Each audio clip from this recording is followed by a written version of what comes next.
So yun, purihin po ang Panginoon. Marami po tayong napatotoo, no? Mukhang kulang pa po yung panahon. At yes, tama po kayo, deserve po ni Lord na palakpakan natin siya para sa bawat patunay ng kabutihan niya po ngayong taon. Praise God. At nakikiagree po ako kasi sinabi ni Tatay Ray na napaka-special naman ang araw na to. Yung huling araw ng taon, sama-sama tayo mag-worship. Tapos yung unang araw ng linggo, unang araw din ng taon. Grabe yung panahon para magbagong buhay. So nagpapasalamat po tayo sa Panginoon sa very special day na ito. At nasabi po ni Tinay kanina na sisimulan din natin ang ating bagong taon ng nag-aayuno sa mga nais pong mag-ayuno. So nakaka-excite po kung ano yung mga mangyayari simula bukas. Dahil simula bukas, hindi lang siya bagong araw, kundi bagong taon. Okay. Kaya nga po, tayo pong lahat ay tumayo. Yan. At basahin po natin ang title ng ating sermon para sa araw na ito. Okay, 1, 2, 3.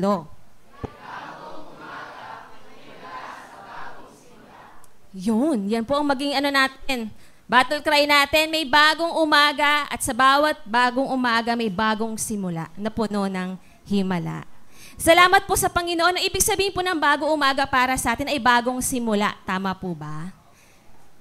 Nagpapasalamat po tayo kay Lord na yung isang araw ay binubuo ng 24 hours at pagkatapos ng 24 hours, reset uli. Kaya di ba po yung mga gigising sa umaga, magkatrabaho ng 8 hours, ano po yung inaabangan nila? Sana gabi na gusto ko na umuwi, di ba? Na-excite ng maggabi kasi ang hope natin, pagkatas ng gabi, makakapagpahinga bukas bagong lakas uli. Bagong chance uli, bagong umaga uli. At nagpapasalamat po tayo kay Lord kasi hindi lang po tayo niya binibigyan ng isang bagong umaga, kundi ng marami ng bagong umaga sa nagdaang taon. At alam natin bawat umaga, may bagong lakas ang Panginoon. Sabi nga po sa ating verse, pakibasa po, 1, 2, 3.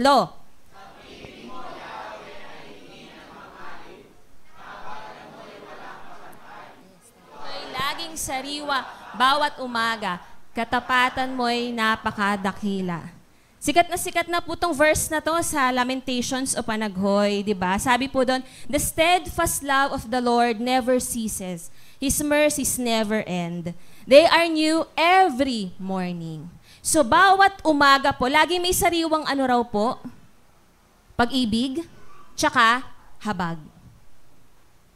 Ilang araw po ang lumipas sa ating taong 2023? Ang galing. 5.5? Huh? Kuya, saan galing yung and half? Okay.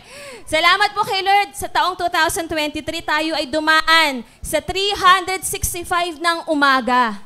Wow. Ibig sabihin, 365 times naranasan natin. Ang sariwang ano niya po? Pag-ibig at habag. Wow. At ang ating pag-asa po na sa bagong taong darating, meron ulit tayong sariwang pag-ibig at habag na mararanasan sa Kanya. At di ba mas exciting po kung yung pag-ibig na yun tsaka habag na yun nasa form ng miracles? Yung more miracles to come, Lord. Ganon. Sa bagong taong darating. Yan po yung pag-asa natin. Dahil kahit matatapos na po ang bagong taon, may bagong magsisimula. Sabi nga po sa quotation, 1, 2, 3, with endings come new beginnings. Tayo pong lahat ay manalangin.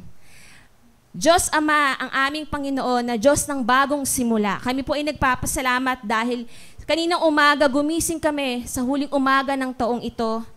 Ranas, Panginoon, ang sariwa mong pag-ibig at habag sa amin, Panginoong Hesus. Kaya po sa umagang ito, sa pagbubulay-bulay namin sa huling sermon ng taon, i-ready mo pong aming mga isip at puso upang masabik po kami sa mensahe po na nais mong ibigay sa amin, Panginoon. Itaas mo po ang antas ng pananampalataya namin sa iyo, Panginoon. And syempre po, appreciation, dahil totoo po na ikaw po ang Diyos ng bagong simula at bagong umaga. Salamat po in Jesus' name. Amen. Makakaupo na po tayo. Yan. Okay po. Okay. Ang title po ng ating mensahe po ngayong araw ay May Bagong Umaga.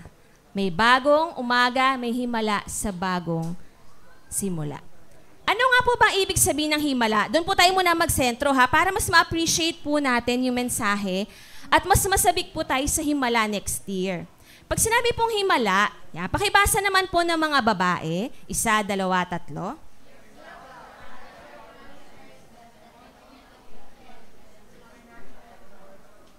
Yun. So may dalawa pong pangunahing katangian, isang pangyayari o karanasan para masabi mong himala. Una po, yung extraordinaryo. Yung hindi siya lagi nangyayari. Pero ang pangalawa pong pinaka-description ng isang himala ay supernatural na gawa ng Diyos. Himala po ba yung kumakain ka araw-araw? Hindi, di ba? Kasi normal yun na nangyayari. Pero sa isang Romel Alquino, yes. Himala po ba sa'yo na kumain isang umaga, ang laki ng table, tas may French cuisine, Japanese, ano daw yun? Sige po. Ano po? Pagkain ng, maraming mga putahe, may buffet styles, may nagsisilbi pa sa'yo. Ordinary po ba sa'yo ang pagkain na yun? Oh, yeah, that's extraordinary. So, yun po. Thank you, Kuya. So, yun po, di ba? Pag sinabing himala, hindi siya yung ordinary nangyayari sa'yo at nakakita mo na nangyayari yun dahil may Diyos sa likod nun.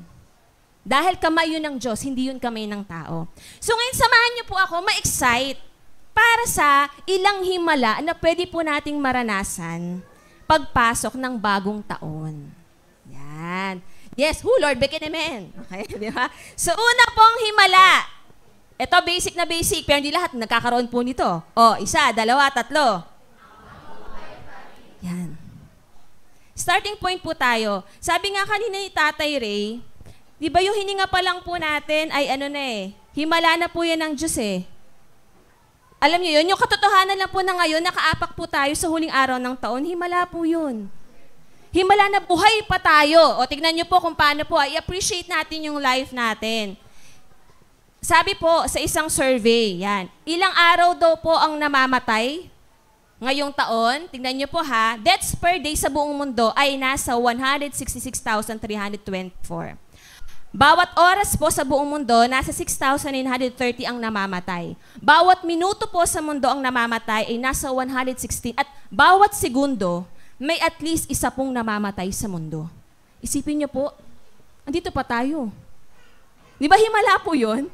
Bagamat syempre, sabi nga po di ba ni Paul, to be absent in the body is to be present with the Lord. So yung death naman, pwede naman siya maging blessing. Kasi makakapiling na si Lord. Pero di ba minsan sasabihin natin, Lord, wag muna Yung next na segundo, wag muna ako Kasi di po, alam niyo, miracle Ma-appreciate mo na sa dami ng namamatay bawat segundo. Salamat po, Lord, hindi mo pa ako kinukuha. Ibig sabihin, hindi ka pa tapos sa akin. Di ba po? Sa Pilipinas po, kasi wala naman talaga tayong super galing na survey sa Pilipinas. Ito lang po yung pinakanakita ko. Sabi po dito, sa Pilipinas po, sa isang araw ay nasa 1,804 ang namatay ngayong taon. Bawat araw po yan. At bawat oras po, nasa 75 na Filipino ang namatay this year, in average. Those, syempre po, sasabihin naman natin na gift din naman yung death kung sila ay kumikilala sa Panginoon, umuwi na sila sa Panginoon. Pero syempre, blessing pa rin po na binibigyan pa tayo ni Lord ng chance na mabuhay at ma-enjoy ang life, lumaban sa life. Nung isang araw po, Thursday to, kung hindi ako nagkakamali, tinignan ko po yung nakakita ko ng survey. Tignan niyo po tong video na to.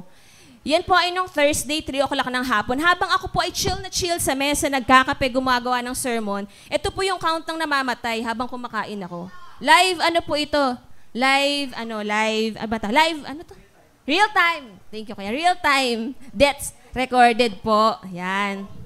Nakikita niyo po, Ay, nawala na. Ay, pakiplay nga isa pa, dear. Para kunyari, isa pa. Arigato. Yan. Di ba po, isipin niyo, sabi nga, kada nagsasalita ako, ganyan karami yung namamatay.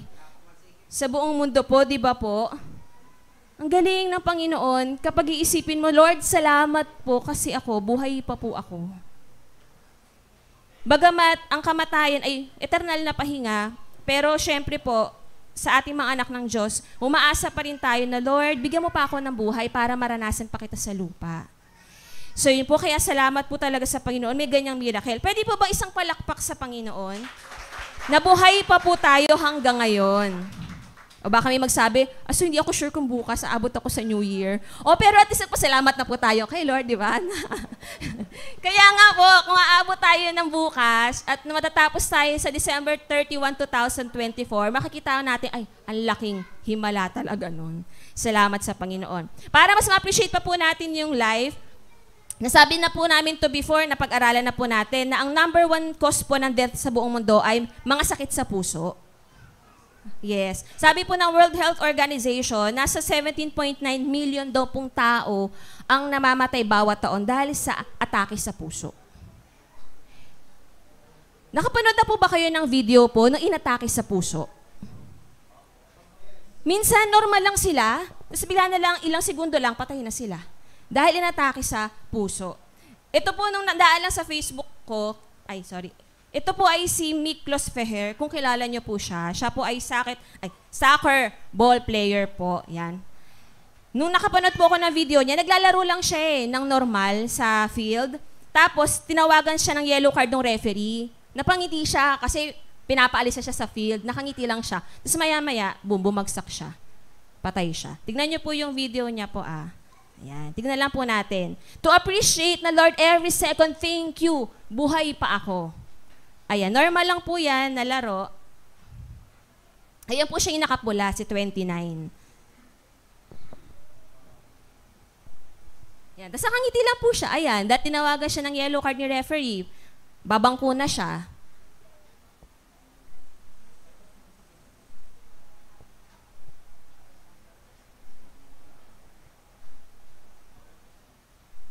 Ayan. Tapos po, on the spot po, nawalan siya ng heartbeat. Pero salamat kay Lord na revive po siya. Pero after 3 hours sa hospital, patay na po siya. Ang lakas-lakas niya. Diba? Manlalaro siya, atleta siya, nakangiti pa siya. Pero boom, namatay na siya. Nakakita rin po ako sa YouTube, ang title ng video ay The Luckiest People on Earth. Okay, yun lang naman po yung kunyari niyang title kasi sila yung mga ang lakas kay Lord kasi muntik na ang makuha. Hindi pa nakuha. Okay. So sabi nga nila, tinrailing kamatayan, hindi siya nagtagumpay. Ayun. So yun po, yan. Kumuha lang po ako ng ilang part po doon So yan, halimbawa lang po itong lalaki na to, ayan. Tapos biglang, boom, dulas, boom. Oh, di ba kung tinamaan po yung likod niya noon, patay po yan. O kaya baldado na. Shock siya Oh. Diba po? O ito po, ayan, chill-chill pa si kuya, ayan, sipa-sipa lang, ganun. Ay, nadulas. Pagkadulas, bumagsak, boom! Buti, nakaiwas. Kundi, paktay siya. O, pumose pa. O, ito na po, naglalakad lang, ganun. Sa store, boom! Diba po? Mukatawa na mukha lang. Oo. Yung sabi ni kamatayan, ay, hindi pa pala today. Ayan. Ito pa po, Ayan. O diba, kung tumigil lang siya na onte, dagan po yan ng truck no? Boom! Oh.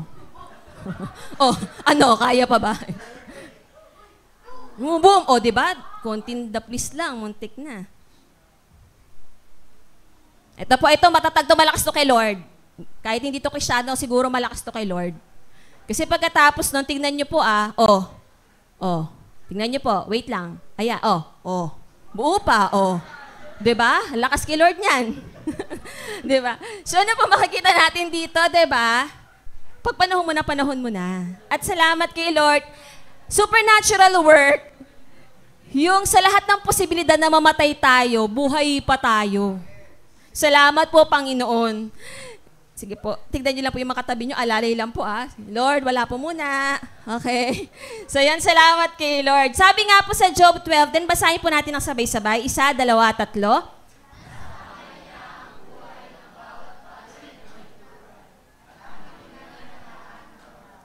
Yan, salamat po sa unang himala na hatid ng bagong simula. Na kung tayo po ay mabubuhay pa sa 2024, miracle po yun. At yon ay galing sa Diyos na may hawak ng ating hininga.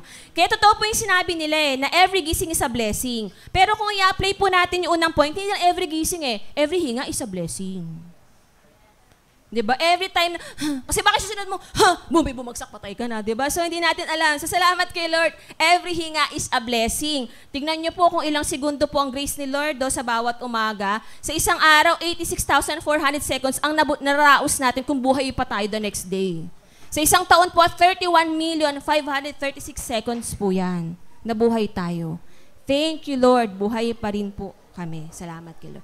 Yun po Pangalawa naman po, pakibasa ng mga lalaki. 1, 2, 3. Yan. Sino po dito agree na isa sa mga exciting part ng bagong simula, yung pwede ka ulit mag-try. Yung pwede ulit sumubok. Di ba po? At alam natin na New Year ang isa sa pinakamagandang panahon para mag-try again. Sumubok ulit. Di ba po? O, katawaan lang po. Sino po dito, pag nakatikim ng isang masarap na pagkain, sabi niya, uy, isa po, isa po. Ulit-ulit. Di ba? Di ba? Kasi po ang gusto natin, pag natikman natin yung maganda, ulitin natin, isa pa, ulit. Subok ulit. Sarap eh. Okay. Mga kapamuso, sa pagpasok po ng bagong simula natin, maganda po na kung bibigyan tayo ni Lord ng chance mabuhay, yung mga masasarap ngayong taon, subukan ulit natin next year. Yung mga nag-source ng blessing, ng learning, try po ulit natin next year. Kung napatunayan po natin na si Lord may blessing kapag ito ang ginawa ko, sige, gawin ko ulit ito next year. Yan. Subok ulit, try po ulit. Kung halimbawa po, nag-ipon ka, nagtagumpay ka ngayong taon, na-enjoy mo yun, ipon uli next year. Di ba? Kung ngayong taon, tinry mo pong mag-aral ng mabuti, nakapasok ka sa Dean's List o sa kung saan man, try mo uli next year. Di ba? Kung sa trabaho po, ginalingan mo, na-promote ka, try mo uli next year. So yung mga magagandang pagpapala po ng taong ito, dalhin po natin next year para may blessings uli. Pero ito po, dito po tayo mag-focus. Ay, kanina mga positive. Pero ngayon, yung sa mga masasakit, yan. Huwag nyo naman sabihin, ay, isa pang sakit, Lord. Hindi naman po ano. Pero isa po sa mga himala na pwede nating maranasan sa pagpasok ng taon, yung binibigyan tayo ng chance ni Lord na, okay anak, ano man yung nangyayari mong pagkakamali, failures ngayong taon, bawi tayo next year. Diba? Bawi tayo next year. Di ba sa mga naglalaro, ang daming lives niyan? Tuwang-tuwa tayo pag maraming lives. Tapos kapag namatay, isa pa, okay, second life. Tapos mas magaling ka na kasi alam mo na eh. Di ba? Kung saan ka namatay, iwas ka na. Di ba? Namatay ka ulit sa pangatlong beses, okay, at least natuto ka, isa pa akong life. Para ganun yung hinihingi natin kay Lord. Inisipin niyo po kung mabubuhay tayo ng isa pang taon, 365 days, tayong bibigyan ng chance ni Lord, sumubok uli. Sumubok uli. Kung this week po may mga nagpabaksak sa ating tukso at pagsubok, try ulit tayo next year po. Diba? Try ulit tayo next year. Pwede tayong makabangon, pwede pa tayo magsimula po uli. At nagpapasalamat po tayo kay Lord kasi kagaya po na lagi nating sinasabi, gusto naman Lord, hindi perfection, kundi progress. Basta umangat lang tayo ng kahit kapiranggot lang. Halimbawa po ang devotion mo po this year is 1 out of 365 days. Tas ngayong taon, maging 2 na. Oy, himala yun, di ba? Yes! Sasabihin ng mundo na, ano ba, napakaan naman to. Pero di ba, sa loob-loob, miracle yun, uy. And that is progress. Yeah po. Kung dati po nagta-tights tayo, yung tights 10% binibigay po natin 5%. Yan. Pero next year, sabi natin, taas ko na, 8% na. Hindi pa rin po yun tights sa 10%. Pero ano po yung nagkaroon? Progress. Try lang po ng try. Kung halimbawa po this year nalamig tayo sa Panginoong Yesus, umalis tayo sa paglilingkod sa Kanya, o kaya po umalis tayo sa discipleship, may mga dati tayong commitment kay Lord this year na nawala. Pagpasok po ng bagong taon, sinasabi sa atin ni Lord, anak, baka gusto mong itry na uli. Baka gusto mong subukan uli. Okay? Sa mga hindi pa po yung natatry, baka sinasabi ni Lord, subukan mo na. Diba? Subukan mo pa. Yan po ang maganda sa Panginoon, no? Dahil kahit po sa gitna ng mga failures natin, lagi siyang may second chance. Minsan nga lang, hindi ata second, no, Jomer, no? Siguro mga 88 million sa atin, no? 88 million point. Ay, hindi kasi ang ano niya, energetic niya sumagot. Ang sarap ng ganyang kausap sa preaching. Yan. So, yon. Sabi nga po sa ating quotation, failure does not mean the game is over. It means try again, this time with experience. Pagpasok po natin sa next year, ang himala nating marireceive bukod sa buhay ay yung bagong chance na sumubok uli. Na kahit gano'n tayo ang daming failures sa relationship kay Lord, sa family, sa work, sa mga anak natin, sa mga kapatid natin, sa pag-aaral, sa trabaho. Ibig sabihin, hindi pa game over. Ang ganda nga po simula bukas restart uli. Ibig sabihin, pwede ulit tayong sumubok. This time, mas natuto na. Amen. This time, mas may pag-asa at hope na hindi na po masyadong kasing lalano ngayong taon. Di ba? Kung tayo po ay may mga problema at pagsubok na nagpadapa sa atin, this year na na-depress po tayo, pagpasok ng taon na sinasabi sa atin ni Lord, "O anak, this year laban ka uli. Mas malakas ka na kasi nagtagumpay ka sa isang taon. Napagtagumpayan mo yan. Next year uli, laban ka uli. Ngayon, mas malakas ka na." Salamat po sa Panginoon. Dahil ang Panginoon po ay 1, 2, 3. God is the God of do-overs, second chances, and new beginnings. Ang Diyos po natin, ang Diyos ng do-overs. Pag sinabing do-overs, sige, gawin mo uli. Gawin mo pa. Gawin mo lang. Yeah. Second chances and new beginnings. Salamat po sa Panginoon dahil ang Diyos po natin sobrang mapagmahal that He loves giving second chances. He loves giving new chances. Yan po ang Diyos natin. Diyos ng himala. Himala po na yung mga tulad nating deserve nang huwag mabigyan ng chance, bibigyan pa rin niya ng chance. Na makabangon, na makabawi, na mag-grow, miracle po yun. And that's because po, mahal niya po tayo. Sa mga nakaranas po ng pagmamahal ni Lord ngayong taon, pakibasa naman po natin, 1, 2, 3.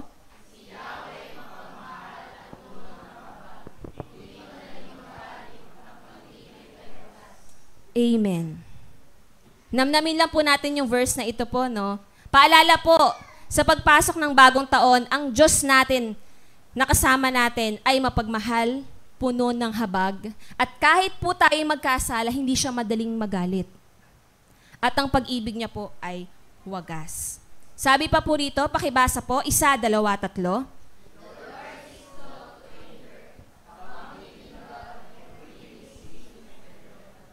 Yes. Ang ganda po ng last part. Sabi po doon, forgiving sin and rebellion.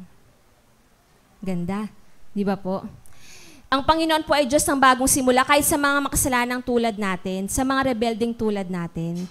Di ba yung storya pa lang po ng Israel, paulit-ulit nagre-rebelde sa Panginoon, pero ano pong ginagawa ni Lord? Paulit-ulit, pinapatawad sila at binibigyan ng bagong chance. Ako din po si Israel, ikaw din po si Israel.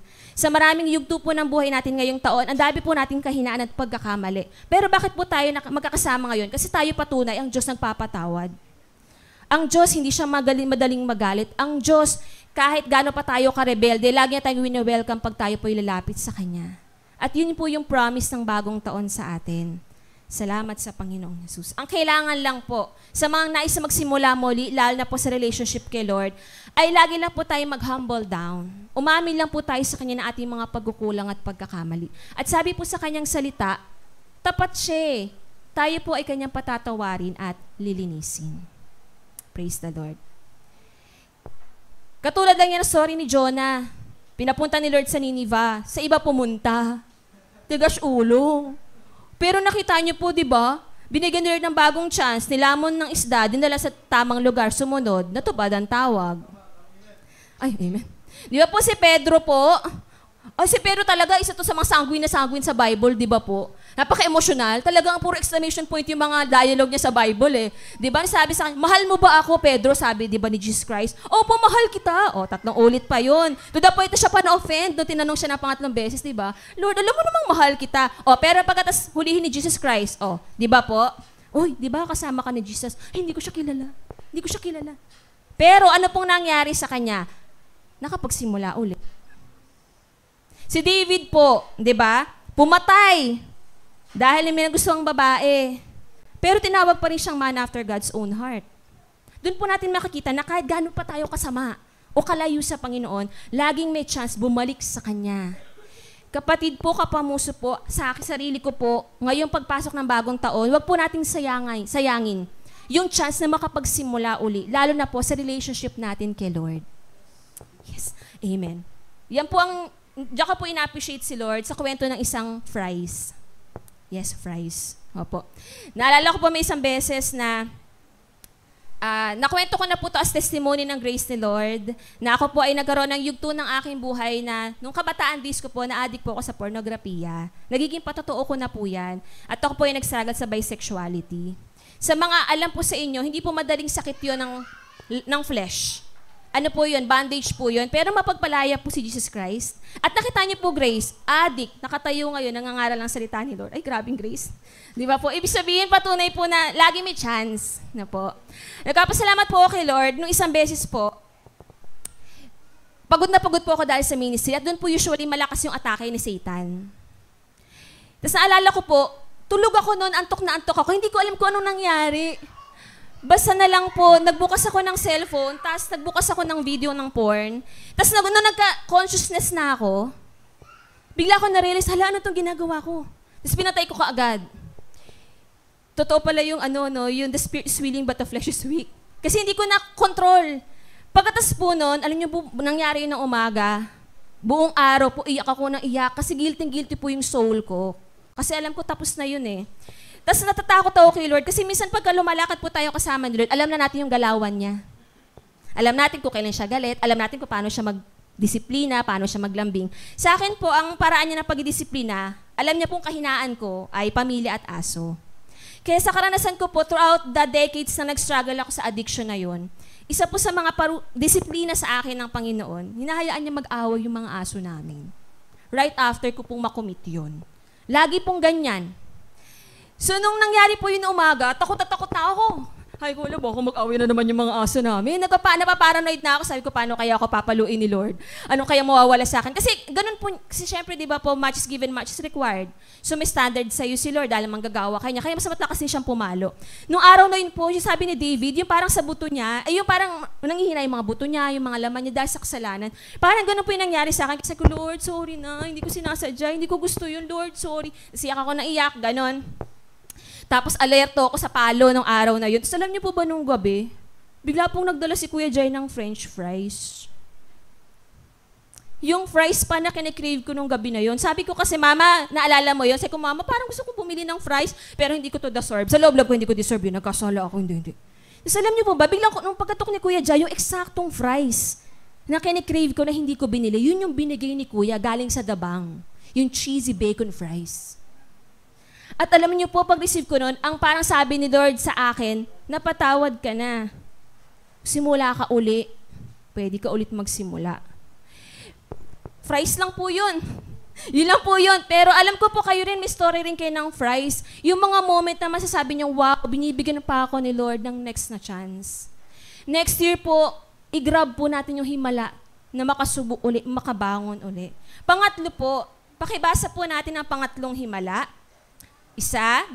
2, 3. Next year po, kung bubuhayin pa tayo ni Lord, himala po, sa tingin ko po, na pumayag siya na lakaran uli, na lumakad uli kasama natin. Okay? Sino po dito ang nakaranas na ng lumakad kayo, nag-travel kayo, nag-bandi kayo, tapos may kasama kang kabaligtaran mo? Ikaw, gusto mo tahimik lang. Pero siya, ayaw niya tumahimik. Hindi siya ganon. Di ba? Halimbawa, pagkakain na kayo, gusto ko parang gusto ko nung maalat. Isa naman, gusto ko dessert matamis. Di ba? Ang hirap po ng ganon, di ba? Challenge po yun. Though powerful ang love, nabibridge yun. Pero sa totoo lang po, di ba, mahirap magsama yung magkaiba. Na po? Ang tendency po niyan minsan, magkaroon ng argument ng pagtatalo. Na po? Di ba sa mga relasyon, kaya nga po may naghihiwalay. Ang excuse po nila because there are differences, gano'n, di ba? Kasi yung pagkakaiba po, kaya may naghihiwalay. Pero hindi po ba himala, kahit magkaiba tayo na Diyos, hindi niya tayo nihiwala yun. Hindi po nakaka-appreciate po yun. Di ba po sabi sa 2 Corinto 6:14, pwede ba magsama ang masama at mabuti? Pwede ba magsama yung liwanag at dilim? Hindi pwede. Pero bakit ganun? Tulungan niyo po, hindi ko rin maintindihan. Paano nakakapagsama ang Diyos at ang tao? Kung ang Diyos ay mabuti, ang tao ay masama, paano nangyayari na hindi niya pa rin tayo iniiwan? Nagigets niyo po ba yung feeling? Di ba po? Paano yun? Ang Diyos, perpekto, ang tao makasalanan. Siya banal, tayo marumi. Paano yun? Kaya magigets po natin yung sinabi ni David. Tingnan niyo po dito sa awit. Sabi po dito, ikaw ay Diyos na di nalulugod sa kasamaan. Mga maling gawain hindi mo pinapayagan. Tapos sabi pa po doon sa verse 6, pinupuksa mo ang mga sinungaling. Galit sa mamamatay tao at mapanlamang. Ayaw po ng Diyos sa kasalanan. Galit siya sa kasalanan.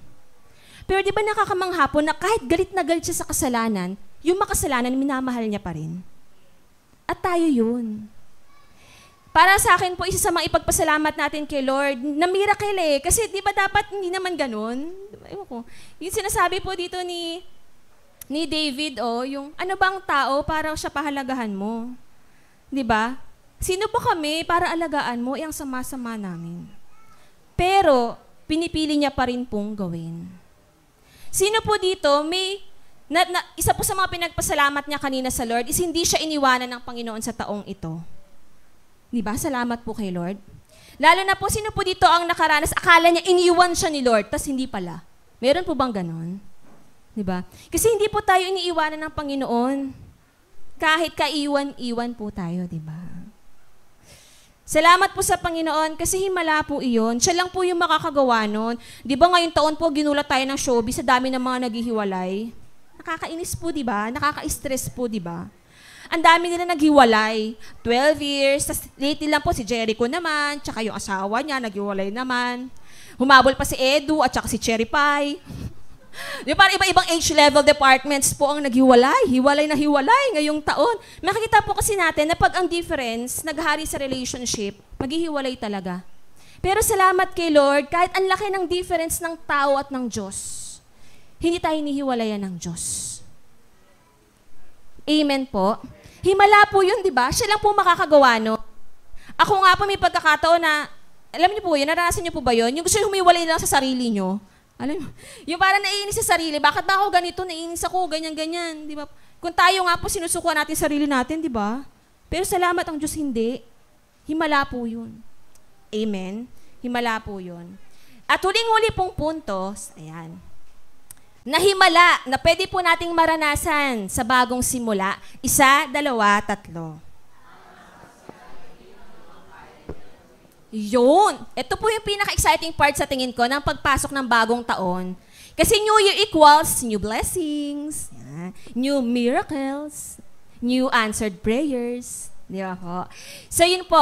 Sabi po dito, ang panghuli po natin, yan, na himala na pwedeng maranasan, is yung ma-witness natin mismo yung kaya niyang gawing mga himala. Ano po ba ang kayang gawin ng Diyos? Lahat. Ibig sabihin, habang lumalakad po tayo kasama ng Diyos, next year, ang laki po ng posibilidad, makita natin kung paano siya magpagaling, magpatawad, magpalakas, sumagot sa panalangin, gumawa ng himala. Amen po? Sino po dito, for the glory of God po, meron siyang na-witness na miracles sa buhay niya this year. May answered prayer siya this year, na ang tagal niyang pinag-pray, tapos this year sinagot ni Lord. Meron po bang ganyan? Pwede ba mataas ang kamay, turo na lang po si Lord for His glory? Sino po yung may ganyan? This year, nasagot yung pinapag-pray niya, yung hinihingi niyang miracle, nasagot?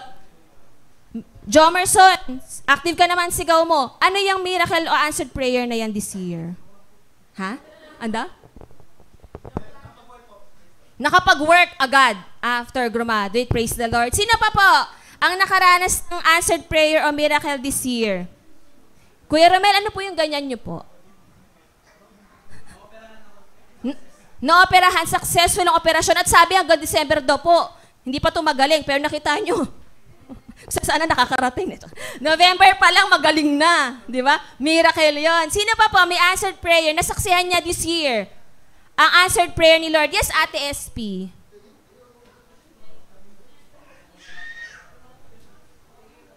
Actually, totoo po yan. Nainggit ako dyan. Ay, sorry, Lord. Sabi po ni Ate SP, binigyan daw ng iPhone si Jed, ng boss ni Ate SP. Nasaan ka, Jed?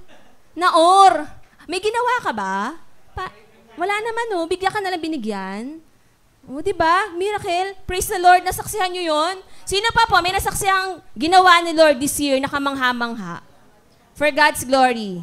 Sino po? Yes, Angelo. Ay, talaga? Wow, talaga? Ay, meron daw pong sumagot ng pag-aaral nila hanggang 4th year college.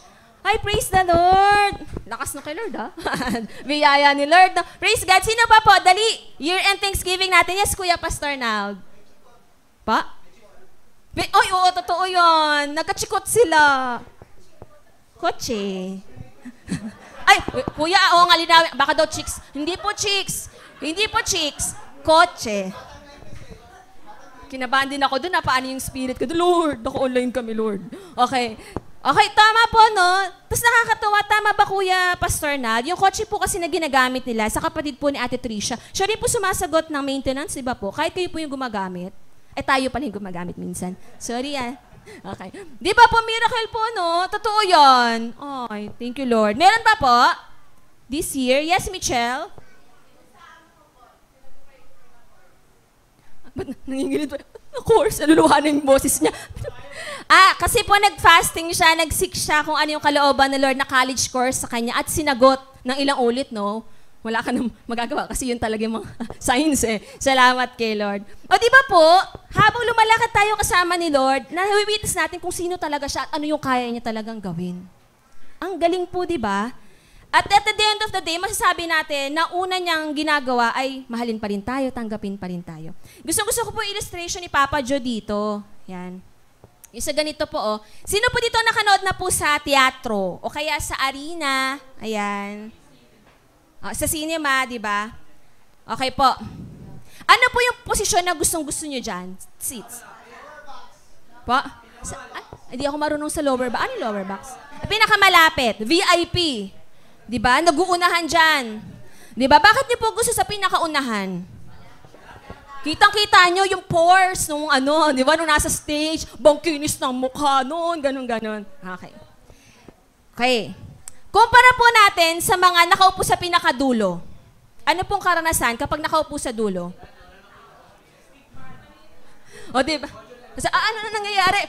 Ano na ginagawa niya? Nasaan na siya dyan? Tapos na ba? Di ba? Hindi mo masyado ma-appreciate kasi malayo ka. Pero pag nasa unahan ka, di ba po, kitang-kita mo. Bang ganda talaga niya. Kita mo yung pilik mata niya. Ay, lapit naman nun, ano? Di ba? Kasi po, di ba, lahat tayo ang gusto natin sa isang show, nasa unahan tayo para makita talaga natin yung ganda ng show. Noon na beses po ako nakapag-teatro, sa field trip namin, nga talaga ako sa production, nasa unahan kami, ay, may sumabog na confetti, may ganun, mga ano. Oo, pag-alis mo ng teatro, grabe, ang ganda nung galing na ganun. Nakita mo ba yan? Ganun. Hanggang pag-uwi ko sa bahay, mama, alam niyo ba ganyan. Paposto pa, lalalala. Kasi di ba po, nakita mo ng malapitan, nasaksihan mo yung ganda, yung galing. Unlike sa mga nasa malayo, ano yung uwi sila? Ay, ano ba yan? Hindi ko naman nakita. Ano daw nangyari? Ay, kumanta daw yung nakita mo. Ay, ang ganda daw, hindi ko kasi nakita, di ba? Sino po pipiliin nyo? Yung nasa malapit, nasa malayo? Ang lapit po natin sa Panginoong Yesus. At si Jesus Christ po ang greatest showman of all. Siya po ang pinakamagandang panoorin, yung Panginoong Yesus, kung paano siya kumikilos sa buhay ng tao. At ayaw po natin, nasasabihin natin, ay, ginawa ni Lord yun na nakalagay kasi sa Bible eh. Hanggang doon na lang. Pero di ba mas maganda po kapag ikaw mismo, naranasan mo? Yung ikaw mismo, hindi mo nalang pinapakinggan yung testimony na nagpagaling ng Diyos. Ikaw mismo, pinagaling ng Diyos. Di ba mas maganda po yun? Na nakita mo, yung isa nating kasama nagkaroon ng bagong bahay, nasaksihan mo yung karanasan niya, pero di ba mas maganda po kung ikaw mismo, yung nasaksihan mo, maging karanasan mo rin? At yan po ay possible sa Panginoon. Next year po, umasa tayo na pwede tayong makasaksi ng kayang gawin ng Panginoon. Na mamamangha po tayo, kaya niya palang gawin yun? Yes, kaya niyang gawin yun. Dahil binigyan niya tayo ng pagkakataong makita iyon. Naalala ko po yung shinare ni Nestine. Nandito po ba si Nestine? O kasi baka nasa Manila. Nandito po ba si Nestine? Baka nasa Manila po. Naalala niyo po, nung nag-testimony po si Nestine, kung okay lang po i-share kasi testimony niya naman ito, nung yung family po nila yung assign sa pagpapasalamat kay Lord, naalala niyo po, pinagpasalamat niya sa Lord na naka-recover siya mula sa pagkalaglag ng kanilang baby. At pagkatapos po, ang naging prayer request niya na kung kalooban ni Lord, sana daw, mabigyan uli sila ng anak. At pinag-pray po yun ni Kyle. Ikaw, Kyle, na nag-pray nung hindi ako nagkakamali. Oo. Kaya sabi ko, pressure, Kyle. Pero nakita niyo po, di ba, after almost 1 year, sila uli yung na-assign nung isang buwan lang, dala na nila yung sagot sa panalangin. Yung baby. Di ba? Kasi ang daming kayang gawin ni Lord. At amazing, kapag tayo mismo, naranasan natin yun. Doon po ako nagpapasalamat kay Lord. Sa mga nakapunta na po sa bahay ni Giselle at Hannah, sino po yung namangha? Opo, di ba? Parang kala mo nasa mall ba ako? Nasa hotel ba ako? Di ba? Pero para sa kapurihan po ni Lord, kaya nga sabi namin ni Mama, Mama, akalain mo ba isang araw magkakaroon sa family member natin ng may ganyang bahay? Hindi. Kasi wala naman kami sariling bahay ever since eh. Nakikitira lang po kami eh. Pero yung kapatid namin, first time sa amin may nagkaroon ng sariling bahay at para pang mall. Para pang staycation. Na iba yung feeling pag nasaksihan mo eh, na totoo si Lord. Rewarder talaga siya ng faith. Kaya niya palang gawin yon. Kasi dati pag narinig ko yung kapatid ko nagsabi na, Kuya, pag nakita mo yun, Mazda, alala ko, pa-water kami noon. Naka-multicab kami, yung karag namin multicab. Yan. Sabi ni Gisette, Kuya, tignan mo yun, oh. Yun yung pangarap kong sasakyan. Tinignan ni Kuya Jai, si Mazda. Pero itim ata yun noon, pero sabi niya, magkakaroon kami niyan. Sabi ni Lord, puti, yun talaga yung dream cards. Kinukwento niya yung kakayahan ng kotse na yun, ganyan-ganyan. O after 3 years, may sarili na silang Mazda. Nung napapakinggan ko po siya noon, dahil hindi naman kami mayaman eh, para sa loob-loob ko, gabi naman kapatid ko, napakamapangarapin naman. Pero nung nakaupo na po ako sa kotse, kaya nga ni Lord gawin to. Tapos sila po, nag-print sila ng design ng bahay. Pinagpray po namin yung buhay pa si Pastor Joe. Nakita naman po ni Papa yung layout na. Tama ba ako, Giselle? Nakita. Pinagpray. Tapos araw-araw pinapagpray po nila yung picture na yon na Lord, ibigay mo po sa amin yon. Tapos isang araw na lang, lalakad kami, ito na yung pinto, ito na yung tiles, ito na yung ref, ito na yung chandelier, ito na yung ano. Diba? Kaya palang gawin ng Diyos yung kahit imposible sa tao. Mga kapamuso, taasan po natin yung hope natin na si Lord will do something great this year. Na sa pagpasok ng bagong taon, marami siyang kayang gawin. Sapagkat sabi nga po sa kanyang salita, 1, 2, 3. Yes, amen. Amen, amen. Mamaya po, banggitin po natin to kay Lord sa prayer natin mamaya gabi pag sinalubong natin yung bagong taon. Sabihan, Lord, sabi mo sa iyong salita, ikaw ang Diyos na gumagawa ng mga kagilagilalas. Pinapakilala mo ang kalakasan mo sa mga tao. Lord, magpakilala ka sa akin, pakita mo po sa akin ang mga kagilagilalas na kaya mong gawin sa buhay ko. At bilang aplikasyon po at pagkatapos natin, 2 lang po ang nilagay kong conclusion, daanan ko lang po. Una, 1, 2, 3. Ngayong napaalala po sa atin na sa bagong umaga, bagong taon, ay may bago tayong pag-asa ng mga himala. Wala po tayong magandang dapat gawin una-una, kundi sumamba na lang po sa Kanya. Sumamba sa Kanya. Magpasalamat sa Kanya. Ina-encourage po namin ang bawat kapamuso at family. Mamaya po sa pagsalubong ng bagong taon, wag lang po tayo ingay ng paputok. Mag-ingay din po tayo ng papuri sa Diyos. Yung pagpasok ng 12 o'clock, sinisigaw natin ang pangalan niya, ang kabutihan niya, ang kapangyarihan niya. Let us worship God sa pagpasok ng bagong taon. At huling-huli po, kapag pumasok na tayo sa bagong taon, 1, 2, 3, throughout. Ibig sabihin po, yama ang Diyos po natin, ang Diyos ng himala na bumubuhay pa rin sa atin. Nagbibigay pa rin ng bagong pagkakataon. Siya pa rin po ang Diyos na kayang gumawa ng mga imposible. Maganda po, maging commitment natin, sa susunod na 365 days, sasamba pa rin tayo sa ating Panginoon. Amen po? Sasamba pa rin tayo sa ating Panginoon. Kaya nga po, yan, ilo-launch na rin po natin yung ating New Year fasting. Sabi po, no, worship God sa pagpasok ng bagong taon. At fasting po ang isa sa mga pinakamagandang gawin doon.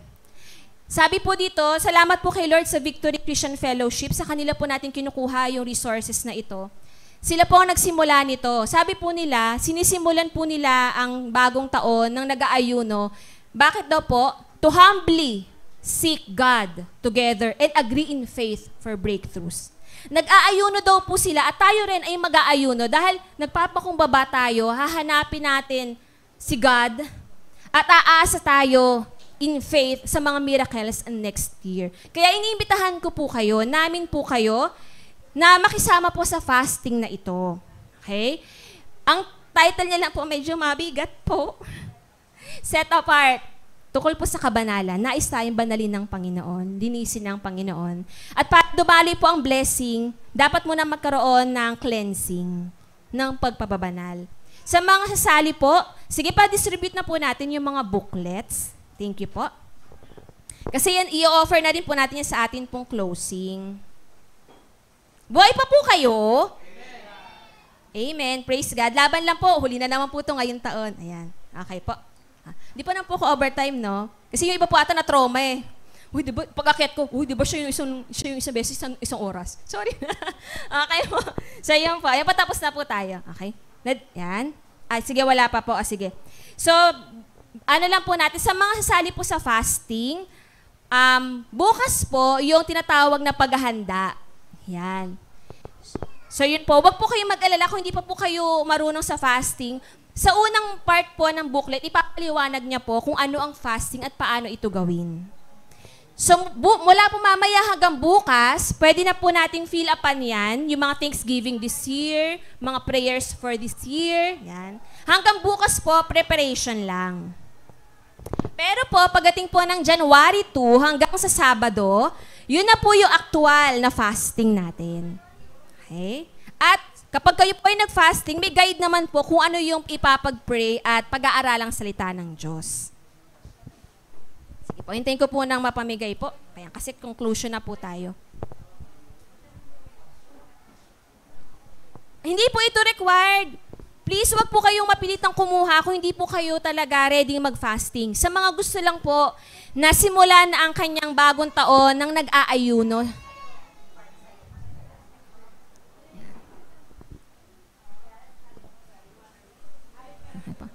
At ang ganda talaga ng kasi January 1 Monday no. Ang ganda po eh. Tas January 7 closing Sunday din. So sa Sunday po tayo magkakaroon ng sama-samang closing after na ating service. Ayan. Sige po. We encourage you po to join the fasting para po mas magkaroon ng daan sa mga himalang inaasam natin ngayong taon. Okay? Okay na po, meron na po yung mga gusto mag-fasting. Okay, kasi magko-conclusion na po tayo.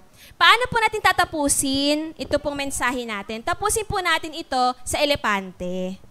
Ang ganda po, di ba? Napaka-spiritual. Nakwento ko na to kay mama kasi manghang-mga ako na narinig ko po ito sa isang life coach na Christian. Alam niyo po ba na ang mga elefante po, sila po sa lahat ng mga mammals, pag sinabi pong mammals, sa mga hayop sa lupa, sila po yung may longest pregnancy period. Ibig sabihin, ang tagal nilang magbuntis. Yung mga tao po, gano'ng katagal po ba usually magbuntis? 9 months po, ano? Okay. Okay. Ito po mga elepante, 18 to 22 months po silang buntis. Grabe, di ba? Almost, at least 1 year and 2 months pong buntis ang mga elepante. Yung pong Asian elephant, yung elepante sa Asia, diyan po tayo, 18 to 22 months. Yung mga elephants sa Africa, 22 months po silang buntis. Grabe. Sabi ng mga buntis, pambira, kung siyam na ba, pagod na, hirap na hirap. Hindi po ako buntis. Yan. Okay. So, yun. Di ba mahirap hindi ko pala alam yung karanasan, pero mahirap magbuntis, tama ba, Faye? Hana? Si Hana, chill lang to eh. May favor to ni Lord eh. Di ba po, mahirap magbuntis. Pero isipin nyo yung elepante, lagpas 1 taon siyang buntis. Di ba po? Kumpara mo po sa aso, ayan, at sila po pala, ay 1 baby at a time lang. Isa lang po. Isipin nyo, 1 taon mahigit, nagbuntis, isa lang. Kumpara mo po sa aso. Agree ba tayo dyan sa mga naging factory na yung bahay natin ng mga anak ng aso. Okay. Yung mga aso po, sila po ay ang pregnancy po nila ay nasa 2 buwan po. Okay, at pwede po silang magkaanak ng twice o thrice a year. At ang anak po nila ay mula 1 hanggang 12 na tuta, isang anak. Grabe. Uy, tribute sa aso namin dyan. Agape, nakailan na tayo. Pag-ibig. Grabe. Alam nyo ba may pagkakataon po na... Ang lakas pala ng boses ko. Alam nyo may pagkakataon po yung aso namin si Pag-ibig tsaka si Agape nag-anak ng sabay. 8 at tsaka 6. Isipin niyo po yun. 14 po. Salamat Lord, di na siya naulit. 'Di ba? So yun, anyway, share ko lang. Ngayong isang araw po, sabi doon sa napakinggan ko po, nag-usap si elepante at saka si aso. Sabi nung aso, "Rap, rap, buntis ako." Yan. Sabi nung elepante, ay, ano man elepante? Yeah, masasabi ng elepante, hindi, low-key lang yung elephant, introvert to. So, buntis din ako. So, pareho raw silang buntis. Yan, sabi nila. After ng 2 buwan, nagkita uli sila. Yan. Okay. Sabi nung aso, "Uy, eto na, nanganak na ako, ang dami oh. Ikaw?" Sabi nung elepante, "Hindi, buntis pa rin ako." Sabi nung aso, "Ha? Ang dami ko na anak, buntis ka pa rin?" Lumipas ang 2 taon, nakailang anak yung aso at nagkita uli sila. Kasama ang mga bagong batch ng kanyang babies. Yan. Yan sila. Medyo nag-family planning sila this year. So, medyo 5 lang. Okay. So, sabi nung aso kay elepante, "Huy, 2 taon, ano na? Nakarami na ako ng anak, kumusta ka na?" Tapos, ang sabi nung elepante, "Buntis pa rin ako pero malapit na akong manganak." At nung kataon nagkita sila, pinakilala niyo yung anak niya. Oh! Wala lang, share ko lang. Ano po yung moral ng story? Natuwa po ako nung narinig ko to. Kasi minsan parang iniisip natin, hindi, di ba yung aso, iniisip niya, hindi ka na mabuntis kasi wala akong nakikita. For 2 years, ginajudge niya yung elepante, "Buntis ka ba talaga? Parang di ko naman buntis. Ako nakailan, no? Ikaw wala pa." Pero yun pala, sa loob ng tiyan ng elepante, may binubuo ang Diyos na creation na mas malaki pa dun sa asong nanay at sa kanyang mga anak pag pinagsama-sama. Nagigas niyo po ba yung point? Kaya pala siya 2 years nagbuntis kasi ang laki pala nung hinahanda sa loob ng sinapupunan niya. Kesa saan ilang ulit, anak, aliliit naman, di ba? Kaya nga sabi na sa story, kahit pagsamasamahin mo pa yung mga tuta mong anak, mas malaki pa rin yung iisa kong anak. Ano pong moral natin dito? Parang sa buhay po natin, no, feeling natin walang ginagawa ang Diyos minsan. Minsan ang tagal naman nung hinihintay nating sagot sa panalangin. Minsan ang tagal naman nung healing. Minsan ang tagal naman nung forgiveness. Minsan ang tagal naman nung financial na provision. Ang tagal naman ng trabaho. Ang tagal naman ng pagbabati. Ang tagal naman, ang daming mga feeling natin walang ginagawa ang Diyos. But wait. There's more. Yun pala kasi sa loob mo may binubuo ang Diyos. Kaya pala matagal kasi malaki. Kaya pala matagal kasi matrabaho at kailangan mo. Para pong yung elepante. Naghintay siya ng 2 taon. Pero pagkat sa 2 taon, yung hinintay niya ang laki dumating. Ano po yung elepante nyo? Yung pakiramdam nyo po, walang nagawa ang Diyos, pero naniniwala kayo na darating yung 2 taon, lalabas yon malaki. May mga ganun po ba kayo? Na parang, "Lord, may hinihintay ako, hindi mo pa binibigay, pero alam ko kung paano ang elepante. May ginagawa ka sa loob na sinapupunan niya, alam ko may ginagawa ka rin sa loob ko, sa puso ko, sa mga circumstances ko, may ginagawa ka at isang araw, lalabas na lang yon at masasabi kong, wow Lord, ito yung hinintay ko." Next year po, umasa po tayo na kaya pong gawin ng Diyos sa atin yung ginagawa niya sa mga elepante. Malay niyo po, next year na pala yung 2nd year. Ibig sabihin, next year na pala darating yung hinihintay nyo. Lord, malay niyo po, di ba? Next year pala sasagutin yung panalangin. Next year pala mangyayari yung miracle. May-excite po tayo doon sapagkat si Jesus Christ ay the same yesterday, today, and forever. Gumagawa ng himala noon. Gagawa pa rin ng himala ngayon. At next year, gagawa uli ng himala.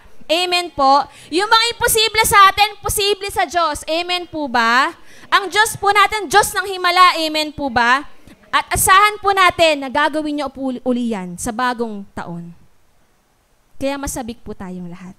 Kaya ang ganda po nung kanta na kinumpos si Pastor Joe. Tribute na rin po sa kanya sa pagkatapos ng taon. Yung may bagong umaga pong kanta. Tayo pong lahat ay tumayo.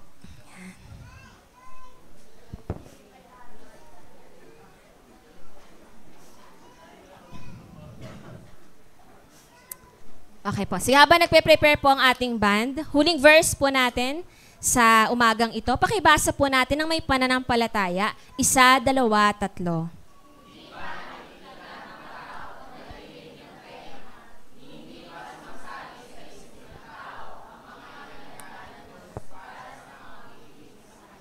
Sige, basahin po ulit natin ito ng personal.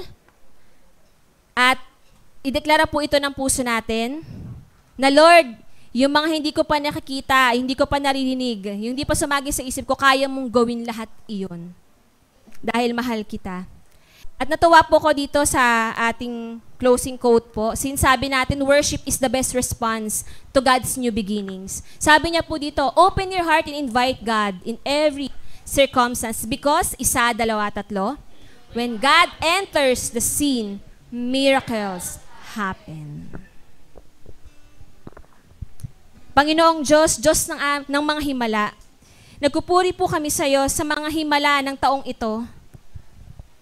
At nagpapasalamat po kami sa pangako na anuman yung mga gabi na pinagdaanan namin this year, yung mga pagsubok this year, nalagpasan namin dahil ikaw ang aming Diyos.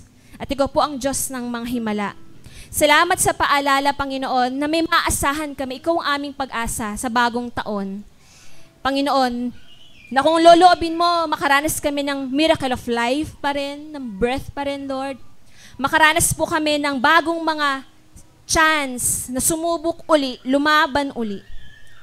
Na binigyan mo kami ng himala, pinapayagan mo kaming lumakad uli kasama mo kahit makasalanan kami.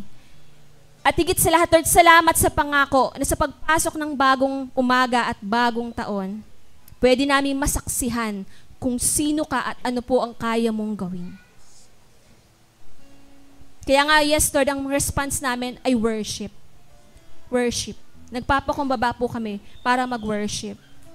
Mga kapamusa, magkaroon po muna tayo ng kanya-kanya nating year-end Thanksgiving, Panginoon. At pagkatapos, sundan po natin ng mga New Year declaration of miracles sa Panginoon. Tayo pong lahat ay manalangin.